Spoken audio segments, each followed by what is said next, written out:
വലിയ പെരുന്നാളിൽ നമ്മൾ give away കൊടുക്കാന്ന് പറഞ്ഞിട്ടുണ്ടായിരുന്നു. ഷാനിഫ് സമയത്തിരക്ക് കാരണവും പിന്നെ ജോലി തിരക്ക് കാരണവും ഒക്കെ വരാൻ പറ്റിയില്ല. കാക്ക എന്നെ ഒരുപാട് പ്രാവശ്യം വിളിച്ചിട്ടുണ്ടായിരുന്നു, വരാൻ പറ്റിയില്ല. എന്തായാലും നമുക്ക് ഓണത്തിൻ്റെ ഓഫറിൻ്റെ വീഡിയോ എടുക്കാൻ വേണ്ടിയാണ് ഞാൻ വന്നിട്ടുണ്ടായിരുന്നത്. അപ്പോൾ ഉടനെ തന്നെ ഓണത്തിൻ്റെ ഓഫറിൻ്റെ കേസൊക്കെ വരുന്നുണ്ട്. അപ്പോൾ നമുക്ക് വലിയ പെരുന്നാളിൻ്റെ ഗീവ് അവേയുടെ വിന്നർ നമുക്ക് നോക്കാം. വിന്നർ സെറ്റ് നമ്മൾ 3 പേർക്കാണ് നമ്മൾ കൊടുക്കാന്ന് പറഞ്ഞിരുന്നത്. ചട്ടിയിടാത്ത ഫ്രണ്ട്സിന് ചട്ടി കിട്ടാൻ പോവുകയാണ്. ഭാഗ്യവാൻ ആരാണെന്ന് അറിയാം. ആരായിരിക്കാം? നീയാണെങ്കിൽ നിനക്ക് ഞാൻ ചട്ടി തരൂല. ചട്ടിയിടാത്ത പയ്യന്മാർക്ക് സുവർണ അവസരമായി നിങ്ങൾക്ക് നൽകുന്ന ചട്ടി വിന്നർ നമ്മൾ ഇപ്പോൾ സെലക്ട് ചെയ്യുന്നതാണ്. ഒരാൾക്ക് സ്വന്തം അക്കൗണ്ടാണ്.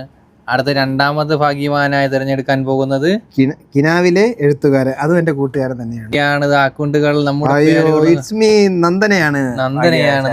നന്ദനയ്ക്ക് ഇതാ അടിച്ചിരിക്കുകയാണ്. ഈ 3 അക്കൗണ്ടിലെ മെസ്സേജ് ഇട്ടുണ്ട്. അപ്പോൾ റിപ്ലൈ തരുന്നതനുസരിച്ച് കൊടുക്കുന്നതായിരിക്കും. അത് കൊറിയർ ആയിട്ടോ അല്ലെങ്കിൽ നേരിട്ടോ കൊടുക്കുന്നതായിരിക്കും. അപ്പോൾ വീഡിയോ സപ്പോർട്ട് ചെയ്ത എല്ലാവർക്കും നന്ദി. ഇനിയും പലതരത്തിലുള്ള ഓഫറുകൾ വരുന്നതാണ്.